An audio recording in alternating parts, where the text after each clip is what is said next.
May the Noble Triple Gem bless you all. Once again we meet with another discourse of the Perfect One. Before we start today's discussion, let us pay our homage to the Perfect One by chanting the Namaskara 3 times. Namo tassa bhagavato arahato samma sambuddhassa. Namo tassa bhagavato arahato samma sambuddhassa. Namo tassa bhagavato arahato samma sambuddhassa. Here we meet again with another session of discussion of the noble truths that has been exposed 2,500 years ago by the Perfect One. In our discussion sessions, we have discussed so far about many things, including the concept of what we give is what we get, and how to deal with difficult situations, and how to practice patience. Thereafter, about 2 months ago, we started our discourse towards a different kind of direction. We started discussing the basic doctrine which has been exposed by the Lord Buddha. That is in fact the very reason why a Supreme Buddha exists. That is why a Supreme Buddha comes to this world, to expose these truths. You might have heard these truths in your school or anywhere else. So let us jump to the root of it. Let's cut to the chase.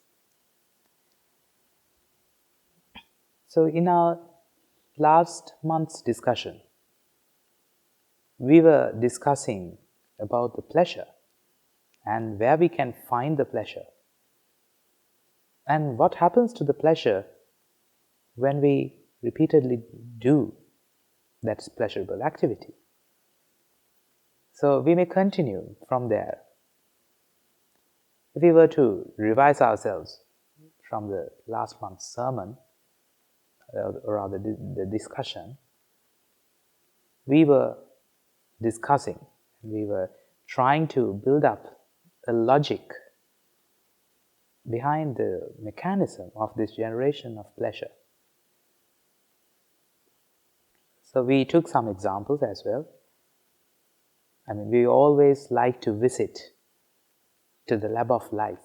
That means we like to compare the applications.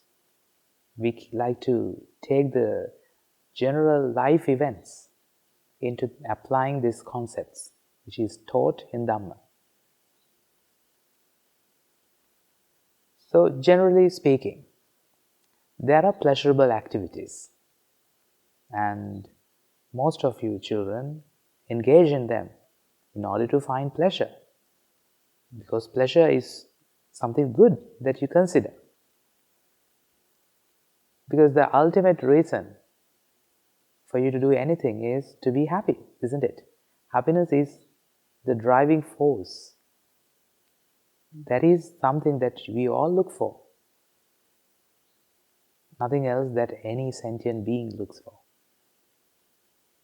Behind any action, any word, thought, or physical action, the reason for them is to be happy. Therefore, the ultimate cause for any action is to be happy. Therefore, all the things that we do, that we plan, is to become happy. So, for example, what are the things that you children do to be happy? Of course, there are many things, aren't there? For example, you may try enjoying a computer game, or any other sort of game, maybe a physical game as well. Or rather, you might be enjoying your favorite food. For example, an ice cream. So we were experimenting the last month discussion to find out where this pleasure is embedded. So let us find out where this pleasure is. For example, if you take your favorite food item, let's take for an example an ice cream. Let's just say you like chocolate ice cream. Now a ball of chocolate ice cream is served in front of you. Now your mouth starts salivating because it's so delicious. You can almost feel it. And what do you do next? Remember, all our actions, thoughts and words, they are to be happy. They are directed towards being happy. Therefore, how does this mind work in order to achieve that status of happiness? Let us see. So whenever this ice cream appears in front of you, we perceive that happiness, or rather the pleasure, is embedded in this bowl of ice cream. That is why we are inclined to grab it and eat it. So if pleasure was in the ice cream, so we try to develop this logic.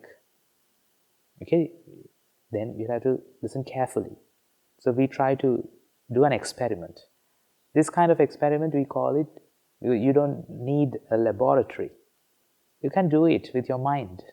So these are all mental experiments. Okay.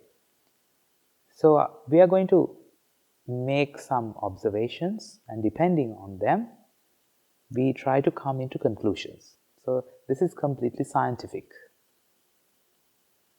Okay. So we are trying to test a hypothesis. Hypothesis is something that we believe, but we are not sure about it. We are trying to test it in the lab of life. So we take our previous experiences and we make observations depending on our past experiences. So what is our hypothesis? We believe that the pleasure exists in the outside world. The things that we eat, the music that we listen to, the sceneries that we see, the sights, and more and more. Many things. So, for example, if we take this example of the ice cream, so we kind of naturally perceive that the pleasure is in the ice cream. So we are going to test it. We know for a fact, when they manufacture the ice cream, they mix it well, don't they? Of course they do. So if the pleasure was there as an ingredient of the ice cream, it should be distributed throughout the ice cream equally, right? So the concentration of pleasure should be evenly distributed. I mean, as for another ingredient, for example, let's take sugar. You know, sugar is an ingredient of the ice cream. Because of the well mixing, the concentration of sugar is evenly distributed throughout the ice cream. Therefore, wherever you eat the ice cream, you will taste the same amount of sugar. The concentration is the same. Likewise, if the pleasure was in the ice cream, the amount of pleasure, or rather the concentration of pleasure, should be equal, irrespective of the place that you test. the location that you take the sample from. Let's test this. You just need your previous experiences. Let's say that you're being given a 4-liter can of ice cream, the most favorite flavor of yours. So what would you do? You will enjoy it, obviously, to begin with. The first bite, the first spoonful will be the most delicious one, obviously. What happens next? You won't feel the difference in the second bite or the third bite. But you'll rather feel the difference when you come to the end of it. And if you're being served another bowl, what will happen? Something very interesting happens. Can you remember what happened that day when you were forced to eat the ice cream?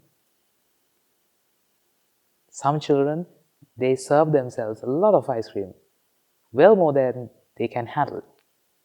Sometimes their parents, they force them to eat. If you serve this much of ice cream, now you have to eat it. This might happen not to ice cream, but to other food items, for example, vegetables. Of course, you can recall that memory, right? Yes. So what happened? The first spoonful was the most delicious one, and you experienced a huge gush of pleasure. What happens to the next bite? Of course, you enjoyed it as well, but the amount of pleasure, that didn't stay for that long. More and more you tasted it, you got used to it. And ultimately, when you are being served more and more ice cream, although you liked it initially, now the same ice cream will be a burden to you. For example, just say that you have stuffed about 1.5 liters of the ice cream. Now you are full. What will you experience by this time? Your stomach will be crying. It will say, enough already. Have you had this experience? You might have. But what is the observation? Was our hypothesis correct? We hypothesized that the pleasure, if it was in the ice cream, wherever that you eat the ice cream, the same amount of pleasure or the same concentration of pleasure should be experienced. What happens in the reality? That should be theoretically correct. If the pleasure was in the ice cream, wherever you taste it from, you should experience the same concentration of the pleasure. But does it tally with the reality of what you experience? I don't think so. What is the experience that you have got in the practical life? The pleasure that we experience is declining over time. Some people say that you get used to it. I wouldn't call it that getting used to it. Something really interesting happens at the level of the mind. So the observation is that the amount of pleasure or the concentration of the pleasure that you experience, it differs over the time that you enjoy the ice cream. The most pleasure comes with the first spoonful, and with the first spoonful, the pleasure declines. It declines to a degree that you no longer want it. So the pleasure gradually declines with overusage. Not with overusage, but with each time that you experience that particular stimulus. For example, the ice cream, the taste of the ice cream. If we don't give the mind adequate amount of time for the break, it won't, the pleasure will not be the same. It will be declining over the time. So this is the practical observation that we have got. Let's see what we can conclude out of this experiment. For this observation to happen, how can you explain this phenomenon? One thing is for sure. What is it? The pleasure shouldn't have come from the ice cream, because if it had come from the ice cream, you should feel the same amount of pleasure with each and every spoonful that you eat. That is not what is experienced practically. Therefore, pleasure cannot be found in the ice cream. That is the conclusion that we can get into. So now we have concluded and we have conducted the experiment. We have come up with the hypothesis, and we devised an experiment, and we conducted it, and we made observations, and out of those observations we made some conclusions. Actually, we made a conclusion that the pleasure mustn't have come from the ice cream itself. If it had, it should give rise to the same amount of pleasure irrespective of the spoon, the number of spoons that you enjoy. Okay, dear children. So with this experiment, you can conduct the same experiment to any kind of pleasurable activity that you engage in. So you just have to change the words, change the ice cream with anything else that you enjoy, and look for yourself whether the pleasure is embedded in this activity. Therefore, can you call that activity a pleasurable activity? So, if you practice this carefully, you will come up with certain conclusions and you will realize it. Because if you conduct these experiments within yourself, that means you're a very analytical person, you're a very logical person, and you will see the truth. And if you see the truth, then that means you can apply the same truth for anything else. You'll get the hang around it. You'll know how to apply to a different kind of situation. Keep on doing it. You're doing well. If you get this experience, of course. And, dear children, why is it important to conduct these kind of experiences? Why is it important? Excuse me. Because otherwise, we are ignorant of the pleasure that we seek.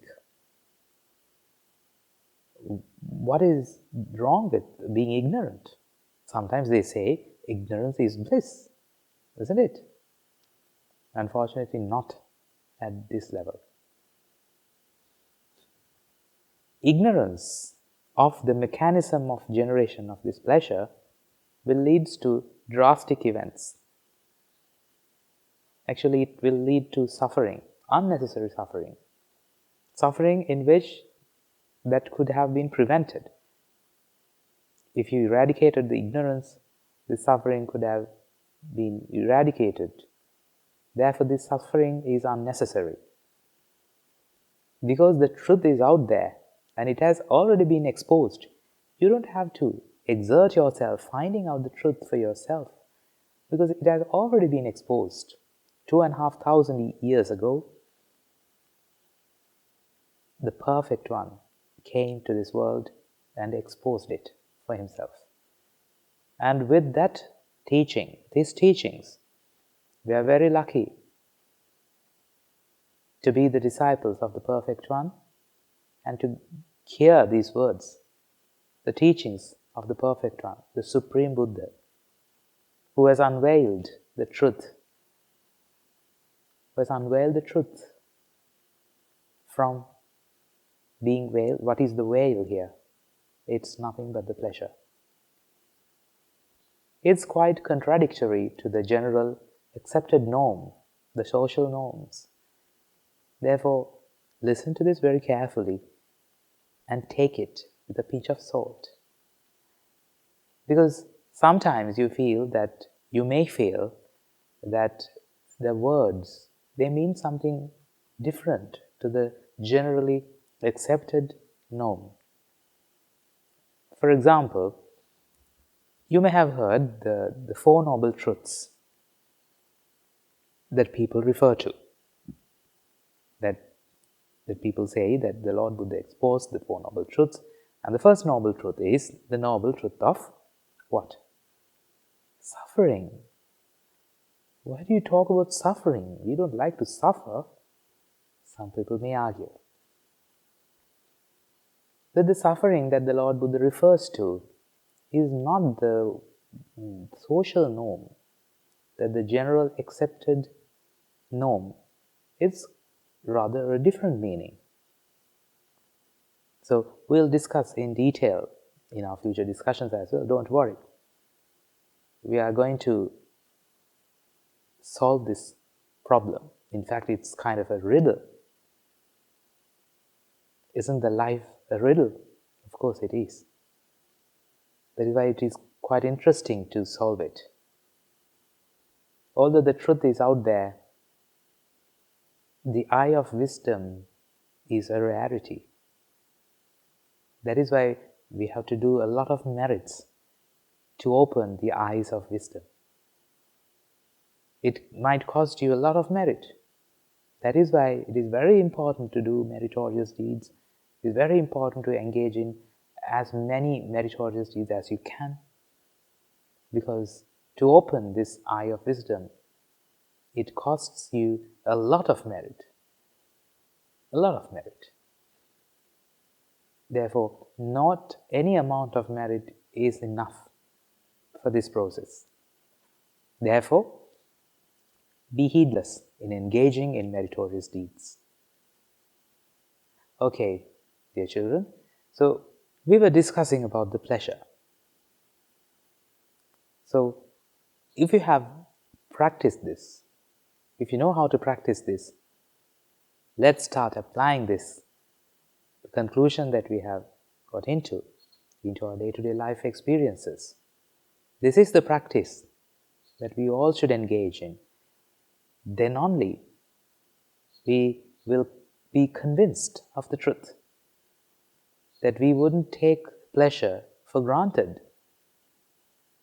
that we wouldn't say the activities that we used to call them as pleasurable activities. We will realize that the pleasure is not in those activities. It is quite difficult, maybe, in the beginning. But as you go on, you will get the hang of it.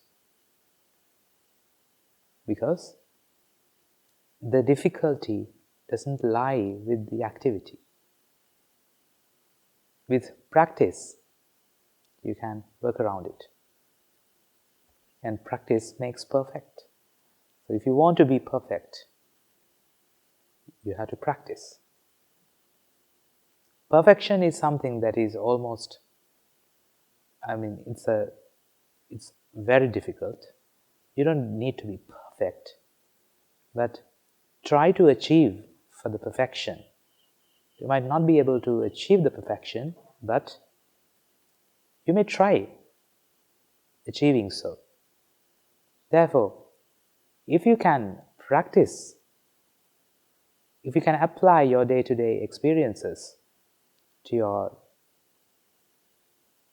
if you can apply your day-to-day experiences according to this Dhamma, I think you will realize, you will find a lot about yourself. You will see an unseen side of your life. In order to do so, what we need to do is to practice. So, see for yourself whether pleasure exists in the outside world. Does the pleasure exist in interesting pieces of music? You might respond, "Of course, Swami Mansan. There are some interesting pieces of music.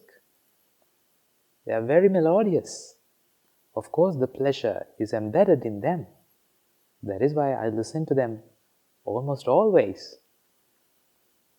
That might be your initial response. Let us practice this. The conclusion that we came to in our experiment. So, how would you apply to the sound that you hear, to the music?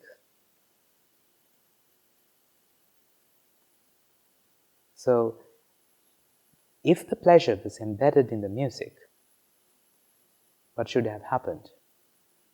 It matters not. When you listen to it, the same amount of pleasure you should experience with each time. Is that your practical experience? Think clearly. Put on your thinking hats while contemplating on this. If you think clearly, you may notice that the pleasure is declining with each time that you listen to the same piece of music. The pleasure is not static. It reduces. For example, maybe someone makes a joke and all the people laughs all of a sudden. What if the same person makes the same joke for the second time? Not many would laugh at it, because that was the same old joke. What if the same joke was made for the third time continuously? You may have experienced this while watching a television program where a kind of an advertisement, the same advertisements, is being repeated over and over and over again, maybe 3 times. What is your initial response? You may watch the advertisement when it is telecasted for the first time and you may enjoy it. What happens when you see the same advertisement for the second time? That will be your reaction, of course. What if you get to see the same advertisement for the third time? It's rather annoying, you might say. What about the pleasure that you got in the first occasion? Was it there in the advertisement? Was it there with those sights? Was it there with the sound? What you will say? This is how we practice. And that empowers us to see the truth, at least the part of the truth, that the pleasure does not exist in this outside world. So, in our future discussions, we will be focusing on if pleasure doesn't exist in the outside world. Does it say that there is no pleasure? No. That is not what we say. The pleasure that you experience is not a pseudo-pleasure. It's not false. It's not a fallacy. You experience it. Where is it then? That is what we are going to find out in our future discussions. So, I sincerely hope that you practice these teachings in your day-to-day life experiences, and with the practice, you may be able to dig deep into these concepts and find out more and more about ourselves. With the power of the merits that we may have accumulated throughout the day, if any of our ancestors have been born in the woeful plains, may they redeem from those woeful plains and be born in the blissful plains. May they refrain from the unmeritorious deeds, fulfill the meritorious deed, fulfill the Noble Eightfold Path, and attain the supreme bliss of Nibbana. Sadhu, sadhu, sadhu.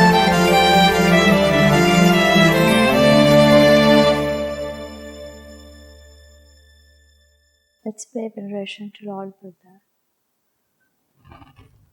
Namo tassa bhagavato arahato samma sambuddhassa. Namo tassa bhagavato arahato samma sambuddhassa. Namo tassa bhagavato arahato samma sambuddhassa. Theruvan Sarana, everyone. Have you heard of the story of the mango girl? Today we're going to talk about the great elder, Venerable Ambapali Devi. Long time ago, in the time of the Lord Buddha Puthra, before he became the Lord Buddha, he had a younger sister. They used to play together and they were like friends. When they grew older, the Lord Buddha, when they grew older, he left home to become the Lord Buddha. When she heard the news that her brother has become the Lord Buddha, she wanted to see him. So, she and her family went to see Lord Buddha and invited him for alms for 7 days. There she gave alms for 7 days, and on the 8th day, she went to see Lord Buddha and made a wish. Can you imagine what she wished for? She wished for a beautiful body that could put anyone in trance, that could put people in trance, that mesmerize people. And then she engaged in many meritorious deeds, and upon her death, she was born in the heavenly plane. There, she was born with a beautiful body, with all the luxury that she wished for. Goddess followed her. Then, she lived that life for a long time, and upon her death, she was born again in the human plane. This time she was born in the heaven. This time she was born in the time of the Lord Buddha Sikhi. She was born to a wealthy, high caste Brahmin family.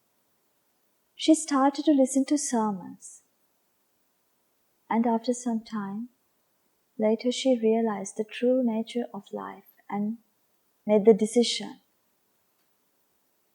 to ordain herself. One day, a group of nuns, including herself, went to see a pagoda to pay veneration to see the Lord Buddha's relics. There was another bhikkhuni in the courtyard of the pagoda. Suddenly she sneezed. Snorts and flame flew through her mouth and fell on the ground. She didn't know that. She just walked away. When the group of nuns who entered the front courtyard saw this and said, "Which prostitute ruined this beautiful courtyard?" That's all they said, and they cleaned up the place. But this nun was a great arahant. Do you know the great qualities of arahants? They are like the mothers to the whole world, to all living beings. Can you imagine the sacrifice your parents would have made for you? But the great arahants, their great compassion and loving kindness is immense.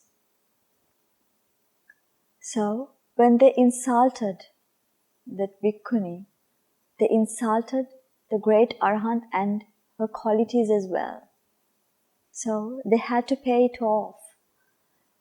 Upon their death, they were born in the pits of hell, burning boiling, and suffering endlessly. Yawns and yawns they suffered in the deep pits and pay off the bad karma. Later on, sometime later, she was born again in the human plane, but this time she was a prostitute due to the bad karma she did by insulting a great arhat. Every time she was born to the world as a human, she became a prostitute.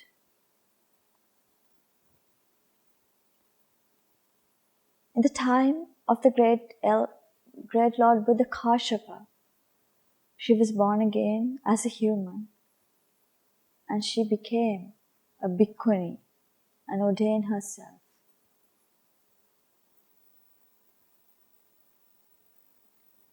She practiced the great virtues and lived a virtuous life. Can you imagine? She was born 3 times in the times of Lord Buddhas. So we all know that human life is rare. To live a human life is even rare. And imagine to be born a human in the time of the Lord Buddha. It's very rare. She had that opportunity. She had that fortune. She was fortunate enough to be like that.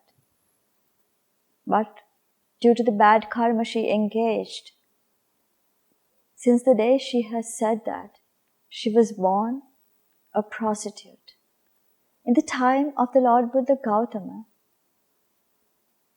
she was born again in the human plane. In one of her previous lives, she wished to be born spontaneously, without a womb. So this time, in the royal mango grove, she was born spontaneously, without a womb, just like the spirits, demons, and gods appear. Can you imagine if you are the gardener of the mango grove?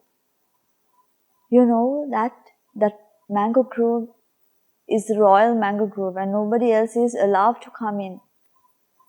And you hear a voice of a baby while you're passing through a tree. The gardener was surprised to see a baby girl under a tree. What did he do? He picked up the baby and went straight to the king. When the king saw the baby, the gardener told the story of the baby, and then the king looked at her face, and it was a beautiful baby. She was irresistible. The king couldn't bear to send her away, so he decided to keep her in the palace. So Ambapali grew up in the palace with all the luxury.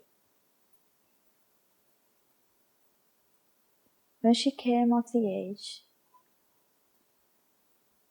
her beauty she was so beautiful. She had long black hair like bees, blue eyes like gems.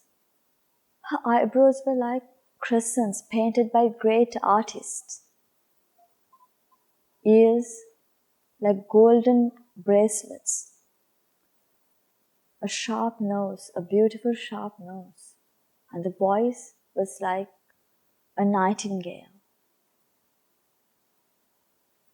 When she smiled at someone, it was irresistible.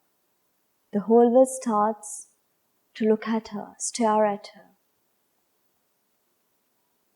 She was that beautiful. When she was at the age to get married, princes from all over the land came asking for her hand. So the king had to made a decision. So the king called all the princes and had a meeting to find out to whom to give his daughter to. It wasn't easy. The princes started to fight and start war against each other.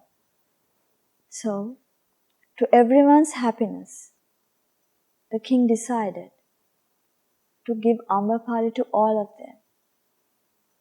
Basically, he announced Amrapali to be a prostitute, to be everyone's princess. She wasn't an ordinary prostitute. She was called the Lady of Pleasure in the court. She was given all the luxury and hundreds of servants to do her work.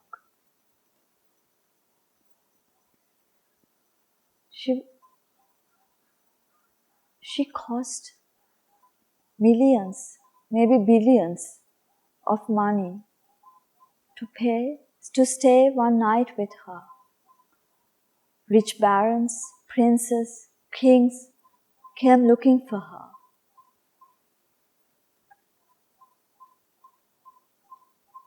One day, a group of wanderers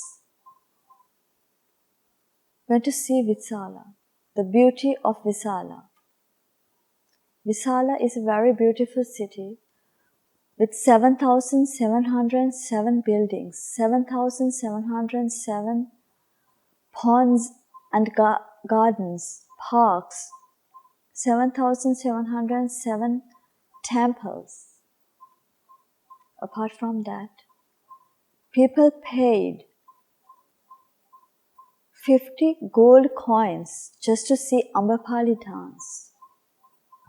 So these wanderers went to see King Bimbisara, the king of Rajagaha, and told the story, what they saw in the city Visala. When the king heard the story, the king felt jealous of Amrapali. So he sent people to search the city to find a beautiful lady like that.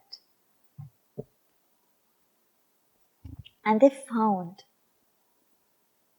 Salavati, who was a beautiful lady. And they trained her day in and day out to become like Amrapali. She was called a prostitute. She earned 100 golden coins per dance, but the king wasn't satisfied.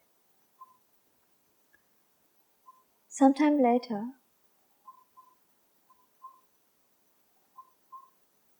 Salavati bore a child called Jivaka, who was the Lord Buddha's physician.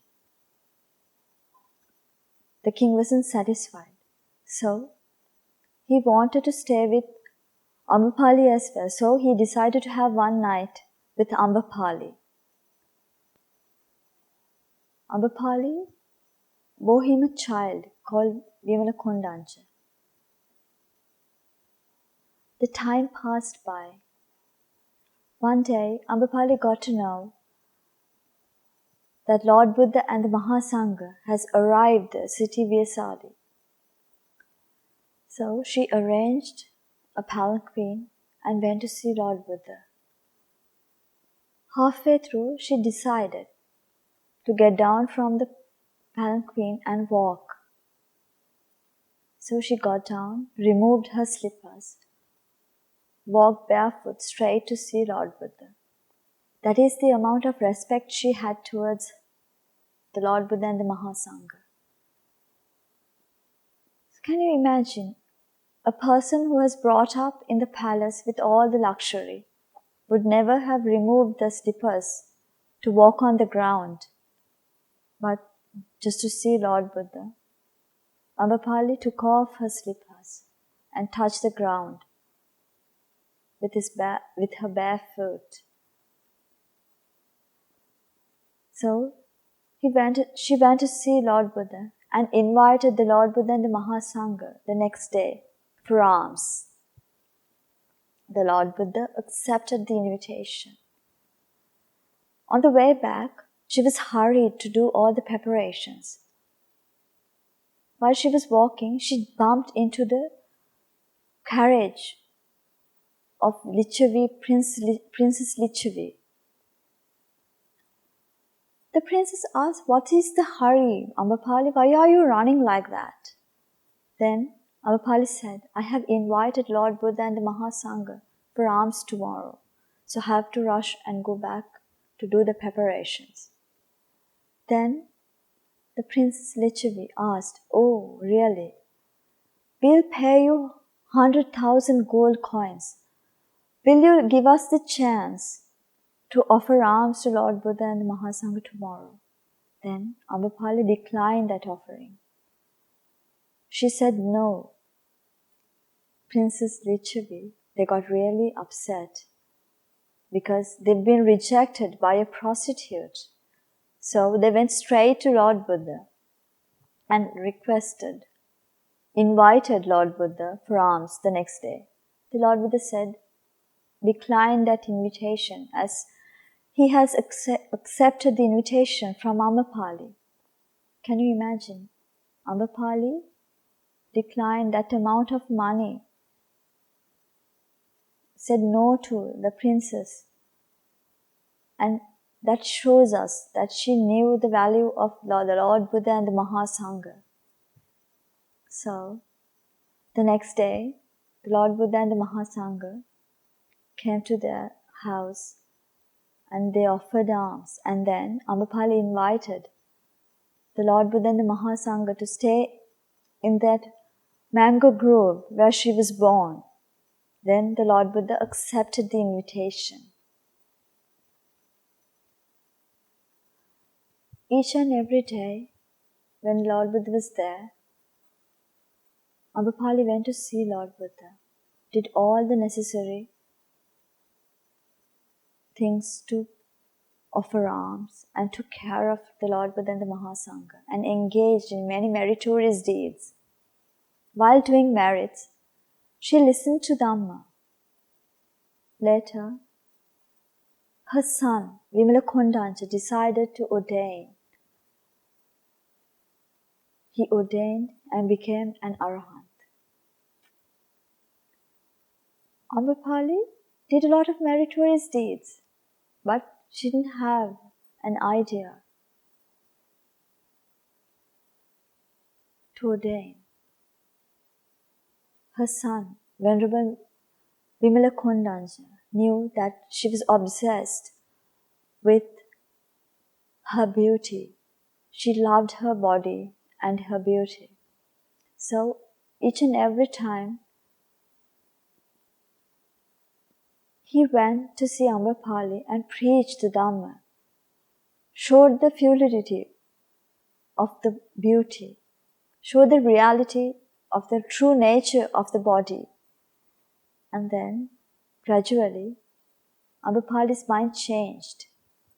So, she decided to ordain, like all the nuns and monks. She attained arahantship.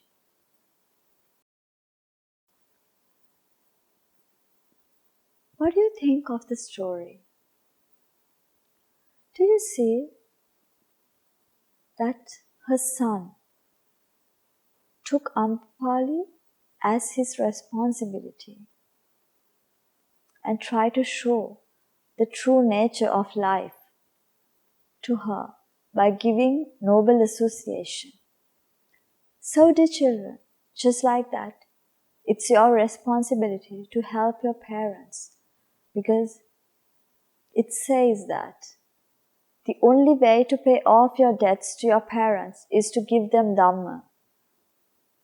So it's a great opportunity, as well as it's your responsibility to give Dhamma to your parents.